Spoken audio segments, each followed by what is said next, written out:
بسم الله الرحمن الرحيم الحمد لله رب العالمين وصلى الله وسلم وبارك على المبعوث رحمة للعالمين نبينا محمد وعلى آله وصحبه أجمعين. أما بعد, dear brothers and sisters in Islam, Assalamu alaikum wa rahmatullahi wa barakatuh.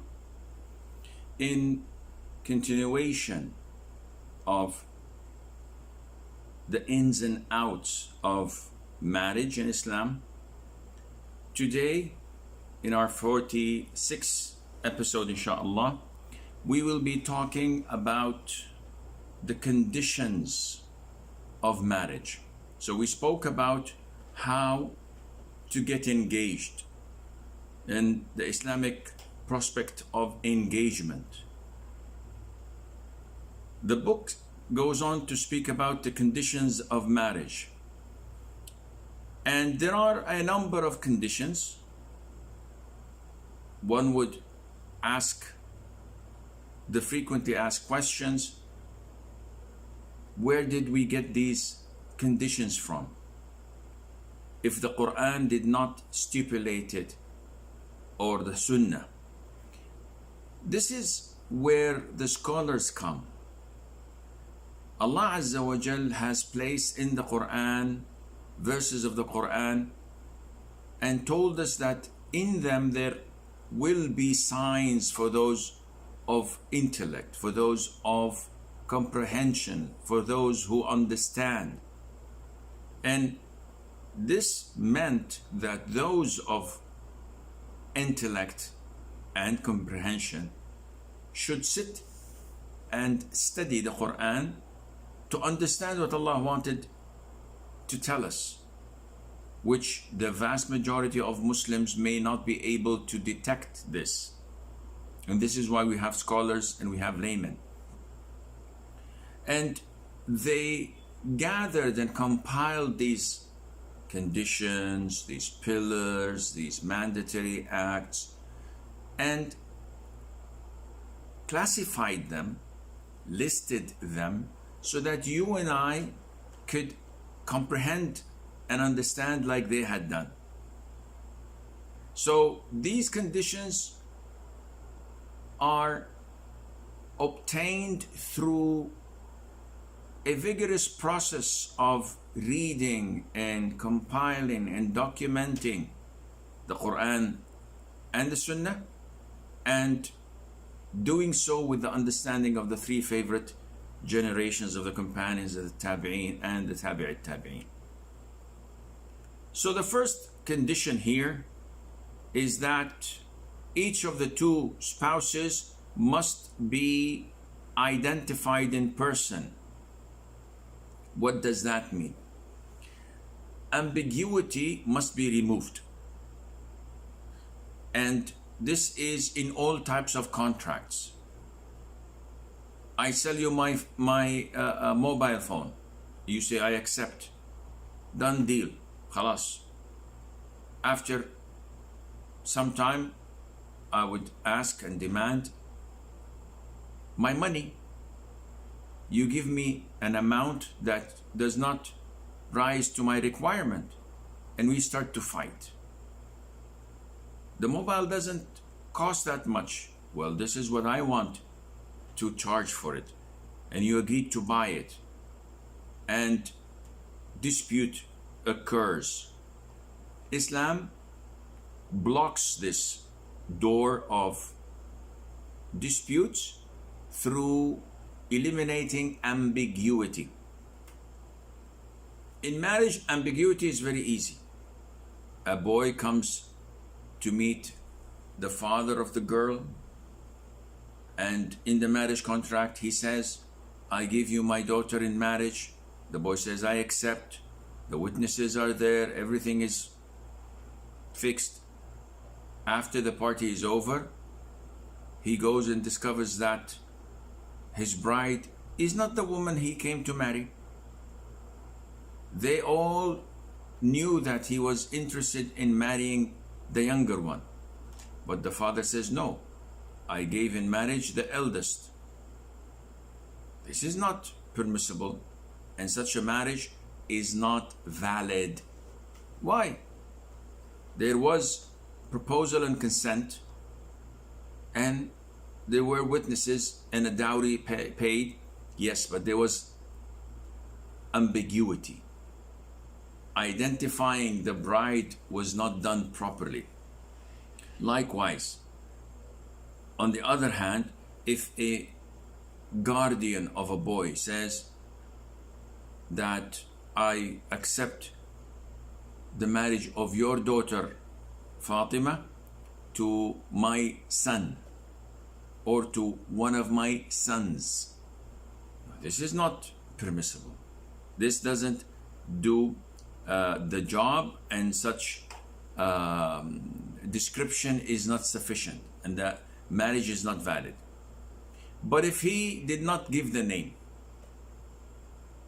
rather described one of the spouses with a valid description, such as, I give you my eldest daughter or my youngest daughter, there's no problem in that. If he has only one daughter and he says, I give you my daughter in marriage, he doesn't have to say her name because he has no other daughters. Again, this is not problematic. There is no problem in that, inshallah. The second condition is known in Arabic as ar-rida, meaning that you are content, you are willingly accepting, you're not being forced, there's no compulsion, it's not against your will. So this is also a very important condition. Now, I will come later on, inshallah, to discuss the ruling on video marriage contract, because someone might think that this is the mother of all ambiguity. But I will come to discuss this, inshallah. So, content means that the woman is not forced, and the boy is not getting married against his will. And this happens a lot in families that are run by tyrant parents. People who have fathers that don't accept opposition or an objection to what they say. Usually, girls are forced into marriage with such an evil father. One would claim and say that, okay, but he's the father, isn't he? Doesn't he have the authority to get his daughter married? He said, yes, but not against her will. And this was clearly stated by our Prophet ﷺ. When a woman came to the Prophet ﷺ complaining and saying, "O Prophet of Allah, my father gave me in marriage to my cousin so that for one reason or the other." So the Prophet said, ﷺ, the marriage is not valid, and no marriage is valid through compulsion. However, it is the duty of the girl to oppose and to stand firm and to complain. So on her wedding night or before that, through the wedding contract, she must not sign the contract, even if her father forces her to do so. She must complain to the judge and tell him that I was forced to sign. She must go to the authorities and do whatever she can to change this. If she doesn't, and then comes the wedding night, and she is taken by her husband to their home, and she does not stand up for herself. She does not tell him that I'm forced I do not want to be married to you. If she doesn't go to the police, if she doesn't do anything, and after a month or so, she comes and says, I was forced into marriage. Where were you all this time? The judge cannot help you in this. You have to make a stance immediately. So the woman who came to the Prophet ﷺ and complained about her father forcing her to get married, he told her that you have the liberty to leave such a marriage as it's invalid. The girl spoke and said, well, as of now, I'm okay with my husband, but I just wanted women to learn their rights and not to be driven to such a thing that they may not be happy with. So this hadith proves to us that forcing a girl to marry someone she doesn't want, the marriage itself is invalid. And this is why we say conditions of marriage. What is meant by conditions of marriage? A condition is something that comes prior to an action or a form of worship, which without its being present, the form of worship or that action would be void. So a condition of salat is to be in the state of wudu. If a person does not perform wudu and prays, his prayer usually is invalid. The third condition is the presence of a woman's guardian. Not only the presence, it should have been rephrased here. It should have been the proposal of the woman's guardian, because the proposal is the clearest of all indications of his consent and approval. Because as we will come to know, inshallah, the marriage procedure is by the guardian of the woman proposing to the boy, and by the boy accepting the proposal. Unlike what most people think, is that the boy proposes to the girl or to the girl's father, and then the father says, yes, okay, I agree. They think that this is a normal procedure. This is not. The normal procedure is to have the proposal first. So if I go to a shop and the shopkeeper tells me, buy from me this piece of cloth for $10. This is a proposal. I can say in response, I accept, or I do. This is acceptance. Khalas, deal is done. Marriage is done. So the proposal of the guardian is essential. It's a condition. The Prophet said, alayhi salatu wasalam, no marriage is valid without the presence of the guardian. So the vast majority of scholars, the vast majority of schools of thought say that a marriage without the proposal and consent of the guardian is invalid. Only Abu Hanifa, may Allah have mercy on his soul, said that no, such a marriage is valid even if her father was not present or was not approving of it. And his justification was that in Islam, a woman has the right to deal with her wealth, buying, selling, giving, putting into endowment. She has the right to do this without the approval of her guardian. Why would she need the approval of her guardian when it comes to her own flesh and to her own body? She should be the one responsible for that.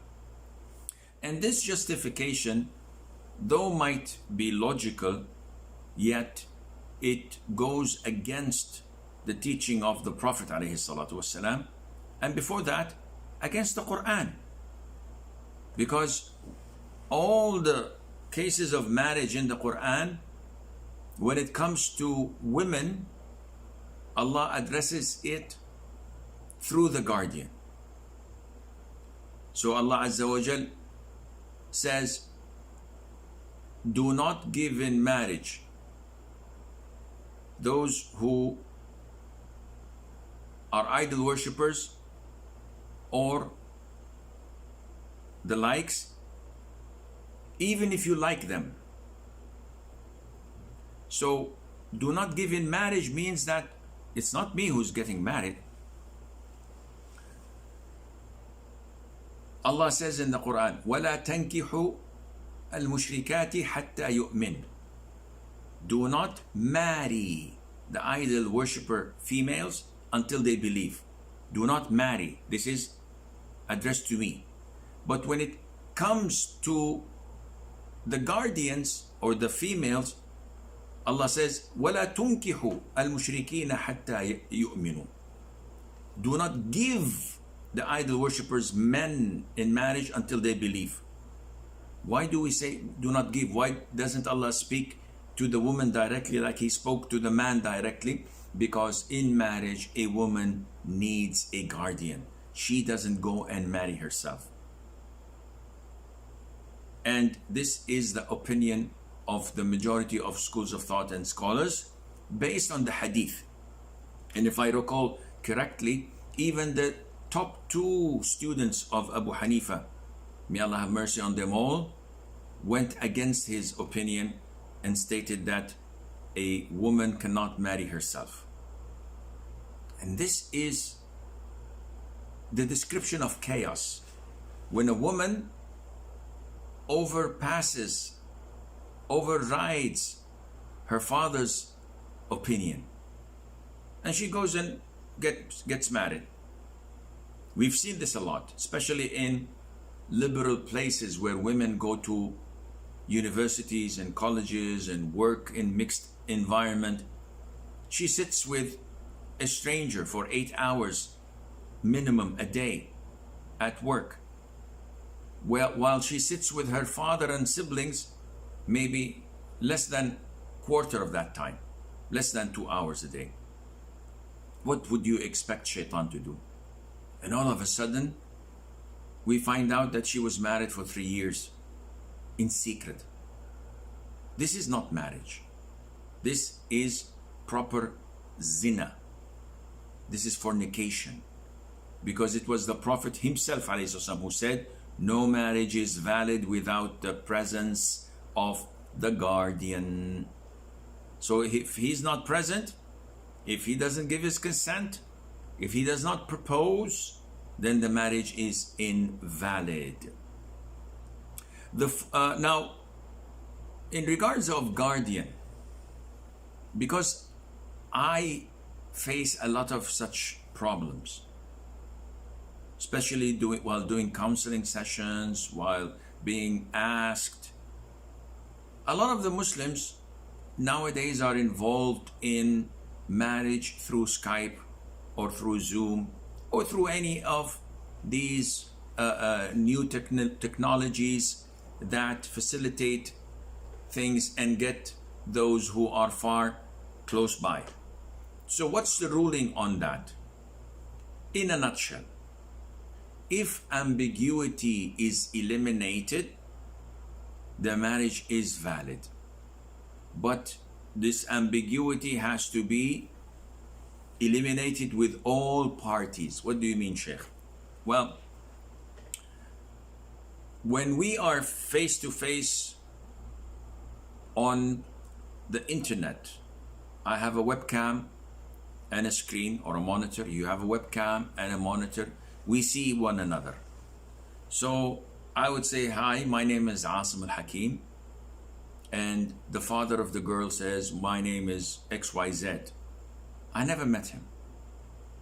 I know the girl through matrimonial websites or through a friend who knows a friend who knows a friend. And when I look into her character, into her CV, and we had a meeting in the presence of her brother through online, of course, I felt inclined to marry her, and she had the same feeling. Now, in order to get this marriage valid, I have to know whether the guardian is truly her guardian or not. Because in so many cases, which I was involved in, a woman comes to me saying to me that she got her nikah, her marriage contract, with X person. And after the marriage, the guy disappeared. And she doesn't know the witnesses because they came from his side. And she has no contact with him. So she's married, but she's not married. She's supposed to have a husband, but there is no husband inside. She wants to move on and marry someone else, but she can't because she's already married. What to do? Well, this is your problem. You put yourself in this mess. And so many Muslims put themselves in such similar messes when they don't ask. I get people coming to me. A brother called me yesterday, Sheikh, I bought a car in installments and I don't know whether this is halal or haram. Subhanallah. When did you buy it? He said, only last week. Why didn't you ask then? I said, I didn't know because the offer was good and it was a Lexus. I said, a Lexus has its glow and temptation. It's already done. The damage is done. You bought the car, and if I tell you to quit, they'll tell you to pay $30,000 for using it for 1 week. This is a contract. So why didn't you ask? Sheikh, I saw a woman, whoa, she's a bombshell. Her father must be a terrorist because she's a bomb. Subhanallah. Then what? He said, I proposed online and sent her an email. I asked Allah for forgiveness because we used to chit chat until I got to know her. Now I'm desperate to marry her. So we got online and she told me that this is her father. He was an elderly man. And then we got married. And after a couple of months, I discovered that she's married to 6 other boys. And that old man was rented. And the 2 witnesses were not her siblings, rather they were university colleagues. I don't know what to do, Sheikh. Now you come and ask me, why didn't you even send me an email, give me a call, contacted any other Sheikh? Would have told you that there should be no room for ambiguity. Therefore, to conduct a marriage through internet, you have to be certain of the person or persons involved. So as a boy, as a man, I have to know the identity, the true identity of the father of the girl, and the identity of the girl herself, and the 2 witnesses. One would say, okay, what about the ma'dhoon, the one who writes the contract? This guy is not part of Islam.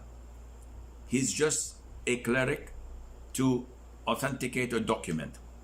But if I know that the girl's father is my uncle, he's my neighbor in my hometown for 20 years, there's no ambiguity.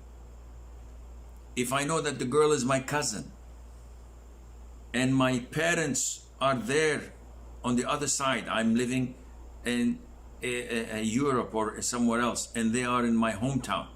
So everybody knows everyone. There's no ambiguity. They know that I'm their cousin, I'm their relative, I'm their neighbor. And the witnesses are known to all. We can get them whenever we want. Such a marriage is valid and there's no problem in that. So usually, people don't follow this procedure. Why? Because they have one objective in the mind, and we would like to do it immediately after marriage contract. This is what's usually happening. The girl is here, I'm here, but the barrier of haram is there. We want to take that barrier away. So we give concessions. We don't follow the protocol. And after the marriage is done and I get what I want, then we start to ask questions. This is wrong. You don't shoot first, then ask questions. This is what people are doing, and then they're coming and having counseling sessions, what to do, how can I rectify this. A sister calls and says that I'm married to a man. I don't know where the man is. The witnesses are not willing to contact me. The imam himself just fled, and I'm stranded. I am married, but I can't get out of this marriage. No matter how many Islamic centers I visit, they say, okay, no problem, just give us a paper of marriage. She says, I don't have. We didn't document it.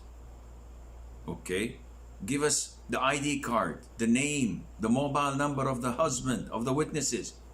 Well, he fled the country. I don't know where he is. The witnesses don't want to talk to me.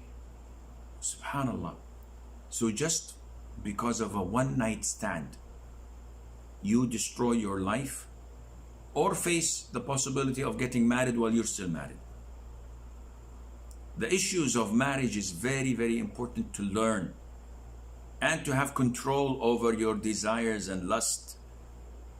Marriage is not a carte blanche for you to go and see whatever woman you like and you just jump the gun. Khalas, let's get married.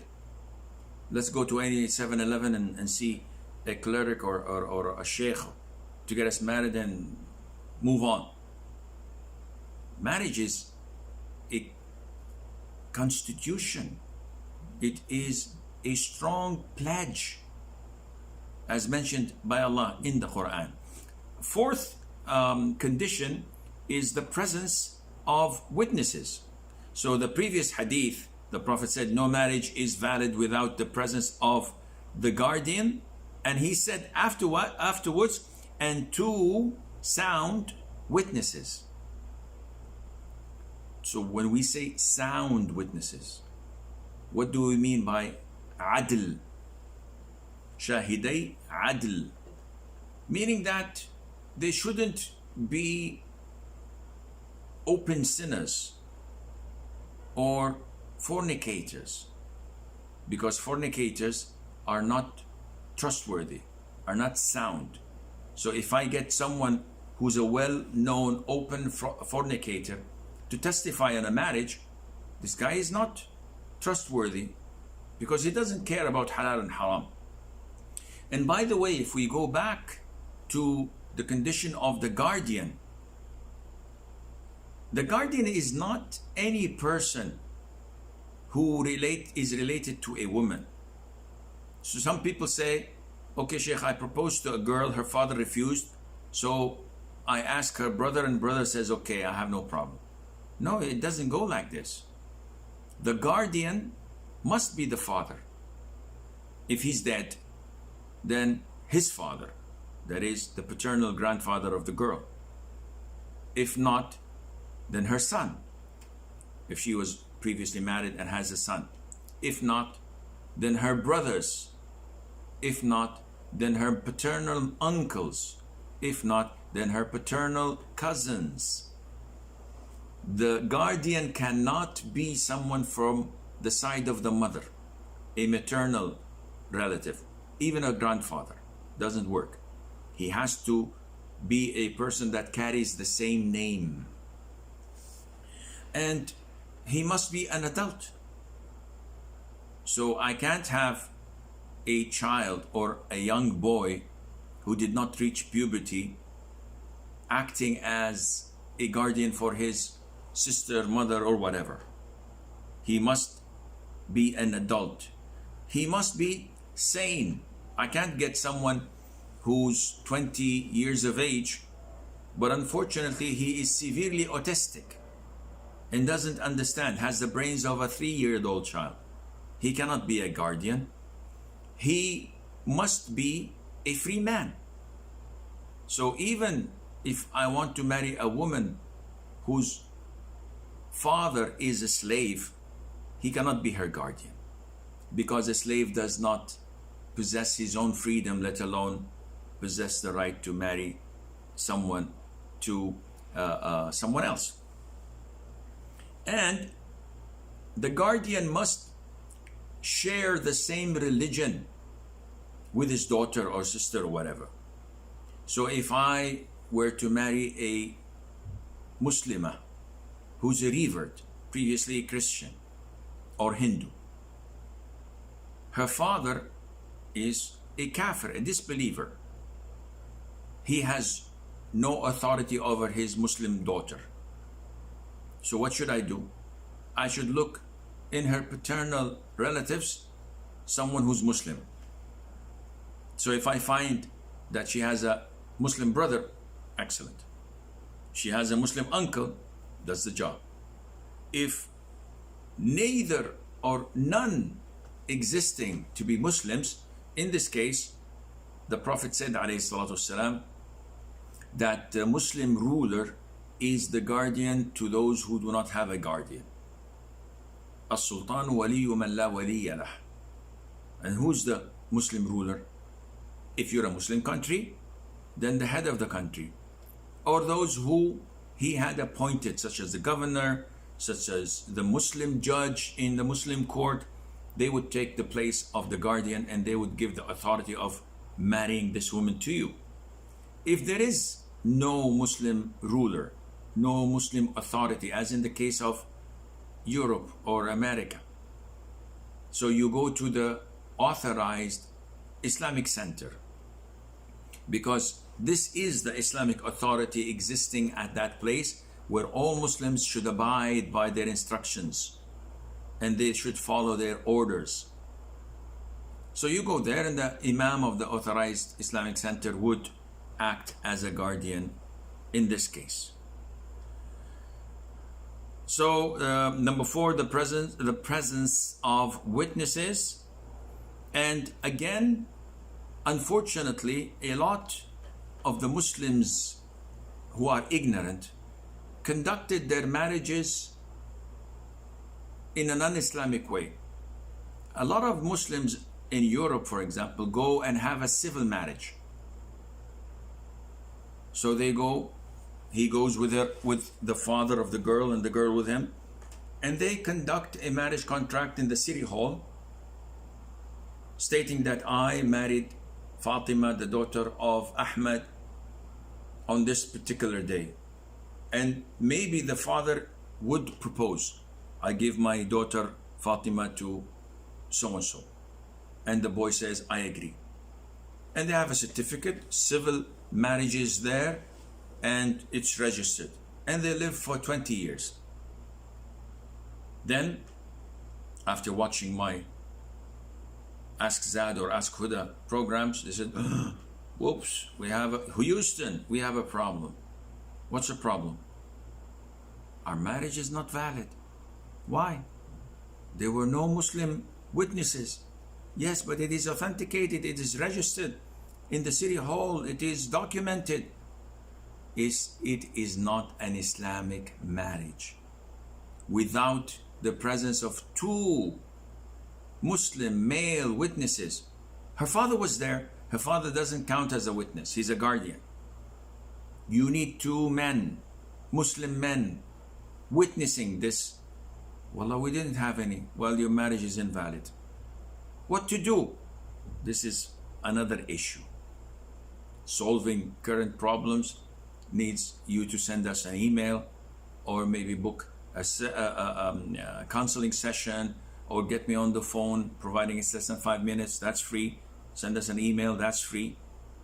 Put a question in the question box, that's also free. We will get to answer it later on, inshallah.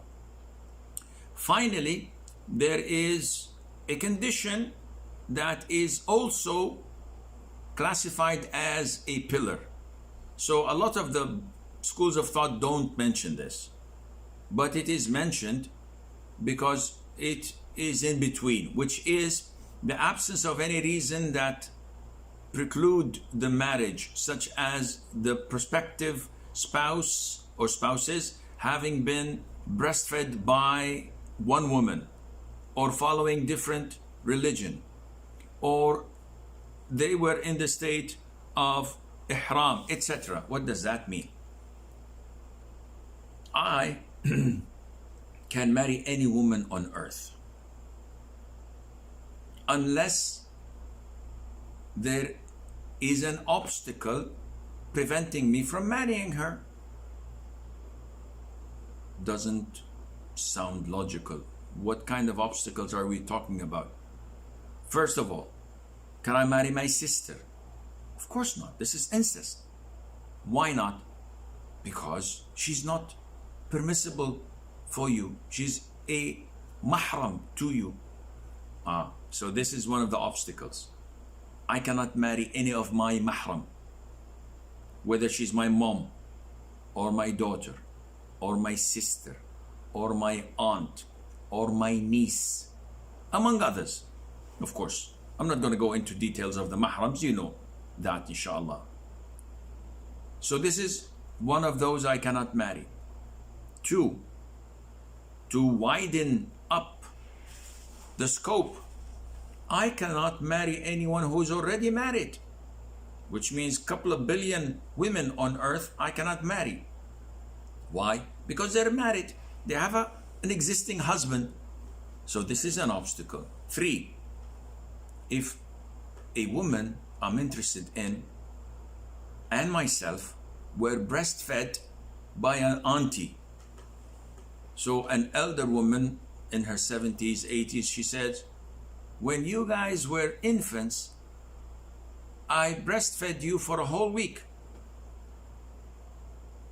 So now this woman is my sister through suckling. I cannot marry her.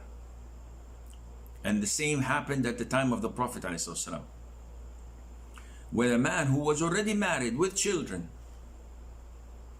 met a woman, and she said, you and your wife I suckled when you both were infants. So the man went straight to the Prophet ﷺ, and he said, O Prophet of Allah, the woman says so and so. So the Prophet ﷺ, leave your wife, she's your sister. He said, O Prophet of Allah, how can I leave my wife for such a testimony? And the Prophet said, what do you want me to do? As long as it was said, the woman testified, that's it, that's sufficient. So this is an obstacle. Another obstacle would be that I'm interested in marrying a woman, but this woman is not lawful for me, because as a Muslim man, I can only marry a Christian woman, a Jewish woman, or a Muslim woman. But this woman is Buddhist, or she is agnostic, she doesn't believe in any religion. It is totally prohibited for me to marry her, and if I attempt, this marriage would be void and invalid. And among other conditions that or obstacles that would prevent such a marriage from taking place. Now, what are the arkan?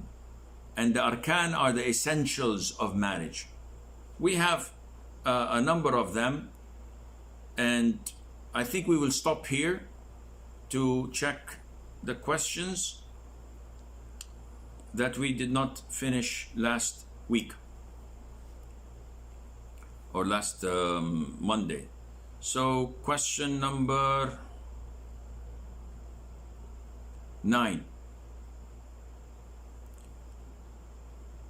Ali or Aiza says, what to do when your heart is hardened? And this needs a lecture. Allah Azza wa Jal, as mentioned in the hadith, does not look at our bodies or our wealth. How much do we have in the bank account? Rather, He looks at our hearts and our deeds. This is what Allah Azza wa Jal looks at. Hence, the heart is the most important organ in your body because it makes it or breaks it. It can be filled with iman and it can be filled with hypocrisy and disbelief. Allah Azza wa Jal tells us that Ibrahim said in the Quran that salvation should only be for those who come on the day of judgment with a healthy, pure heart. And I will not get into the discussion. How can the heart be the center of feelings, of choice, of intellect, while the brain has these powers? This is a long topic. All what we understand in the Quran is that this flesh is the center for all of these things that we talk about, such as the choices, the feelings, the love and hate, the belief and disbelief. So this heart, as the Prophet said, ﷺ, there is a morsel in the body. If it is fixed, then the whole body is fixed. And if it is bad or rotten or corrupt, the whole body is corrupt. It is the heart, the Prophet says. So when you have a hardened heart, you have a big problem. There are things that soften the heart, and there are things that harden the heart. For example, the Prophet said, ﷺ, avoid excessive laughter, because excessive laughter kills the heart. When all our day and night we're engaged in laughing, cracking jokes, watching stand-up comedies, watching comic movies and comedian movies or comedy movies, and reading comic books that are all, making you laugh, this would lead to your heart's death. And by death, we don't mean cardiac attack, rather than we mean the ability to love Islam and to taste the sweetness of the Quran and to enjoy salat, etc. The Prophet ﷺ told us about how sins impact our hearts, and that every sin, a black dot is placed on the heart. And if a person quits and asks Allah for forgiveness, it's erased. And if he does not, then the dots continue to occur until the heart is overwhelmed and becomes as dark as night. The Prophet said, ﷺ, whoever misses 3 consecutive Friday prayers, and with the lockdown, one is not included because this is forced upon us, it's not by choice. So whoever misses without a legitimate reason, Allah will place a seal on his heart. And how would that be? It's not a physical seal that you see. It is simply that Allah seals your heart so that when you hear the truth, you're unable to process it. When you hear the Quran being recited, you don't feel that you're understanding it or enjoying it. When you hear the adhan calling for the prayer, you see everybody going to the masjid and you're the only one who is going in the other direction. People are looking at you. You're not aware of any of this because you're heedless, you're neglectful. So hearts are hardened by sins, are dried by not remembering Allah and reading the Quran, are stiffened, they become stiff when you don't mix with righteous practicing company. This is why the Prophet said ﷺ, that a wolf attacks a stray sheep that went away from the pack, from the herd. And shaitan attacks those who are alone, don't have righteous company, don't mix with righteous people. This is why your heart is hardened. Your heart is softened by Quran, by dhikr, by prayer, by listening to lectures, by attending circles of knowledge, by reading beneficial books. But it is hardened by listening to music, by watching haram movies and soap operas and the likes, by looking at haram pictures, nude women or men, pornography. All of these tarnish the purity of your heart. So it is like a tree where pure water from the river is irrigating it, and sewer water is also irrigating it. The tree inevitably is inclined to what goes into its veins more. So whether it is najis or tahir, this depends on the amount that enters it. Likewise, your heart. So how to soften your heart? This again requires a lot of talk, which we don't have time for, but there is a beautiful hadith, and it's a glimpse. There are many hadiths that shows you how to soften your heart, where the Prophet said to his companion, alayhi salatu wasalam, do you like to soften your heart and to attain the things you need and want? And I said, yes, of course. I need to attain wealth to buy a new car or a house or to pay my debts. How to do that? The Prophet said, if you were to wipe over the head of an orphan, this would soften your heart and helps you attain what you want.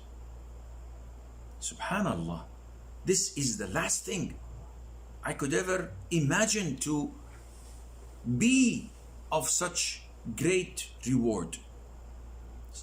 Wiping over the head of an orphan, of course this is a metaphorical gesture of being kind, of being loving, of being merciful, of providing for that orphan. Not just going randomly in an orphanage and just wipe their heads and then leave. No, this is not what it was meant. It is referring to showing love and compassion to this broken heart, an orphan who lost his father and he's below the age of puberty, needs compassion, needs mercy, needs love. So there are so many things that would soften your heart. But as for now, fill your heart with Quran, with dhikr, with worshipping Allah, with listening to lectures, being around practicing righteous people instead of being around people who do not relate to the deen, and Allah Azza wa Jalla knows best. Aziza says, can women wear wigs and remove it when praying? The Prophet said, alayhi salatu wasalam, in the hadith that was narrated by Abdullah bin Mas'ud radiyallahu anh, and it's in the Sahih, لَعَنَ اللَّهُ الْوَاصِلَةَ وَالْمُسْتَوْصِلَةَ. May Allah curse the one who fixes extensions to women, and for the women who get extensions fixed to them. What is meant by extensions? Hair extensions. So if a woman comes, she has short hair and she gets fake braids or fake long hair, and she would have, wow, mashallah, fixed to her hair, she is cursed. And the hairdresser who did that to her is cursed as well. Wearing a wig is even far worse than extensions, because at least in extensions you have the real hair and you have the fake hair. But when you wear a wig, it's all fake. So it's worse. But it is permissible to wear a wig only when this is used to remove a defect. So a woman who lost her hair completely. Not that her hair is thin, no, she's completely bald. As in the case of women undergoing chemotherapy, may Allah cure our ill people. She loses her hair. In this case, it is totally permissible for her to wear a wig, because this wig is not for beautification, rather to restore Allah's original creation and to remove a defect. There's no problem in that. But to wear a wig so that you please your husband, or that you look different, or for even for costume parties, this is haram. Which leads us to, what about the hair that clowns wear? Again, this is a wig and this is haram. So people have to pay attention to this, and Allah knows best. It has nothing to do with your prayer. So if you're sinful and you put it on and you put your hijab on top of it and you pray, your prayer is valid.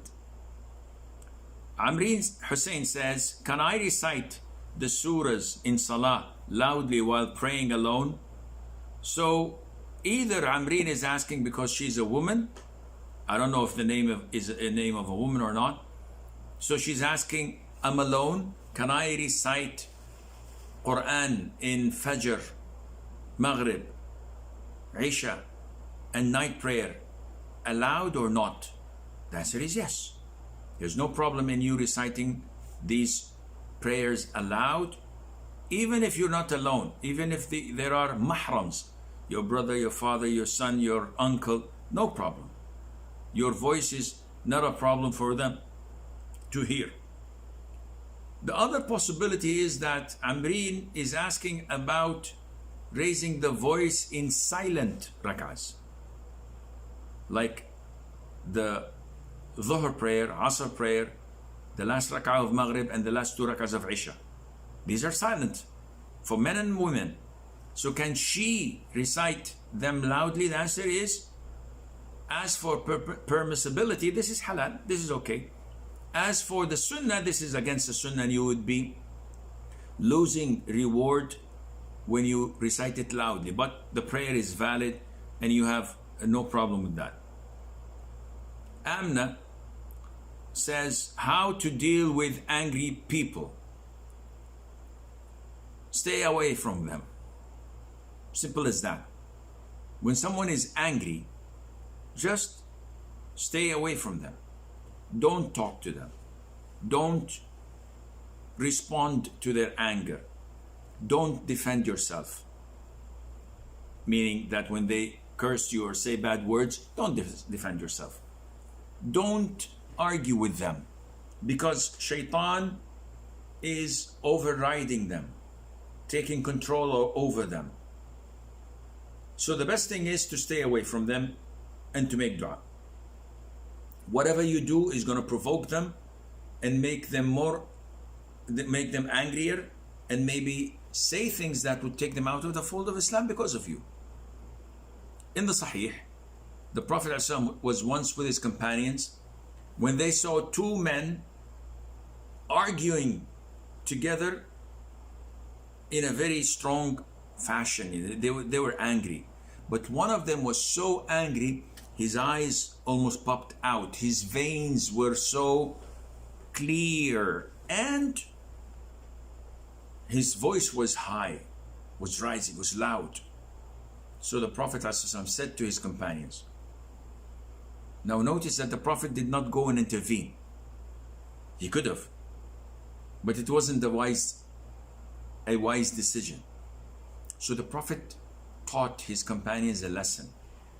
And he said to them, I know a phrase.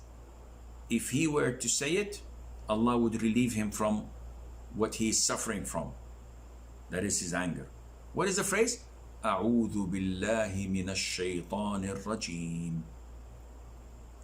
A beautiful phrase. Imagine the wife and I are fighting and she is saying heinous things to me, abusing me, cursing me. You're not a man. You're not half the man you used to be. If you were a man, divorce me. I don't want to stay with you. I don't want to live with you. In the heat of the moment, I also get angry. And I'm tempted. Something is pushing me. I'm looking, there's nothing behind. Something is pushing me to divorce her, to beat her, to do anything. Excuse me, who's talking to me? Oh, it's Shaitan. Shaitan wants me to divorce. The Prophet says, alayhi salam, if I say at the moment with contemplation, أعوذ بالله من الشيطان الرجيم. End of story. I would, like having the ice bucket thrown on my head. Whoa, khalas. It's all gone. All what I see is an angry woman shouting, pulling her hair. I can't hear anything. I said, A'udhu billah, I'm seeking refuge in Allah. I would never divorce her. But if I don't say that word, she would pull the trigger. She would push a button that would inevitably make me say, I divorce you. And then everything is done. Shaitan is over there sitting, laughing his head off. And not only that, it is the well, يلا حبيبي. One of my grandchildren just walked in. لا عندي شغل حبيبي. Sorry for that. So the issue is, say this phrase. Now the Prophet said this, alayhi salatu wasalam. One of the companions, it might be Mu'adh ibn Jabal, it might be someone else, took the phrase and went to the man and said, oh Prophet, and he said to the man who was angry, who was furious, in a state of rage, he said, the Prophet ﷺ says that if you were to say, A'udhu billahi minash shaitanir rajim, this would take away all of your anger. Now, if you were in your normal state of mind, you would say it, but you're not. This is a problem. You are not in your normal state of mind. So what did the man do? A companion. But he was in rage. He said, go away from me. Do you think I'm crazy? So he rejected the advice of the Prophet ﷺ. He redirected his anger on this companion, who the companion acted upon his own self. He did not take permission from the Prophet ﷺ. Therefore, when people are angry, stay away from their path. It's like saying, Sheikh, there's a hurricane, there's a tornado coming to strike our village or city. What should we do? Run. Well, can we take shelter? Can we do? You can, but the best way is to stay away from its path. Otherwise, it's going to have devastating impact on you and everyone else. Wazma says, it's very hard to know who to take the knowledge from. How to know who to take Islamic knowledge from. This is an issue that we've always mentioned before. Ibn Sirin, may Allah have mercy on his soul, says, Inna hadha al-ilma dinun. This knowledge is religion. And you should know who to take your religion from. Usually, if I hear of a person and I like the way he looks and sounds, I've listened to one of his lectures and wow, that was a good lecture, I would check his credentials. So I would check those who know him. So I would say to the scholars around me in my country, what do you think of XYZ? Now I know that even scholars have problems among themselves due to rivalry, maybe envy. So Sheikh Asim, I look at other da'is and scholars and I'm envious. Why are they more famous than me? Why do they have more followers than me? If I don't fear Allah Azza wa Jal. When asked about X da'i or student of knowledge, or as you guys call them, scholars, they're not scholars, but so someone asks me, what do you think of Sheikh so and so? Because I'm envious. I say, Wallah, he's not good, he has problems in Aqidah. I don't fear Allah. I'm envious. And my testimony is driven by hate, grudge, and envy. I'm in hell. But if someone asks me and I'm bound to answer to the best of my knowledge, Akhi, this person has problems in Aqidah. What do you want me to do? Sugarcoat it? This person has problems with flirting with women. It's obvious. You see it on videos. Cracking jokes, laughing. I don't know about his private life. This brother is not knowledgeable. He's famous, but he has zero knowledge in Sharia. So what am I to do? So you have to go and check with the scholars of your environment, of your community. Now, bearing in mind there's no one is perfect.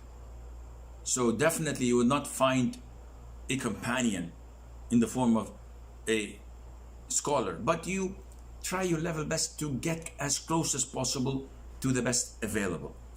They would direct you to scholars that they think that they are on the right path of the Quran, the Sunnah, with the understanding of the three favorite generations, and also checking their track record. And someone who's been around for 10 or 20 years. What are his shortcomings? What are the mistakes he made throughout this long period of time? If you count one or two in such a period of time, this guy's almost perfect. But if you count a mistake every single lecture or every single week, and the guy is catastrophic in what he delivers, then you know that even if he's famous, you have to stay away from him. So the process itself is difficult because it's not for you. Let me rephrase it. It's not for laymen. It is required to be studied thoroughly and analyzed by trustworthy students of knowledge. There are students of knowledge who criticize everyone. Anyone who does not follow their allamah, their samaha, they would criticize them. And sometimes they wake up in the morning and look in the mirror and say, what the heck is this? And they criticize their own selves. No, you don't listen to those. Listen to those who are fair, those who have benefited the ummah, those who are known not to have hidden agendas, wanting to raise people and lower others.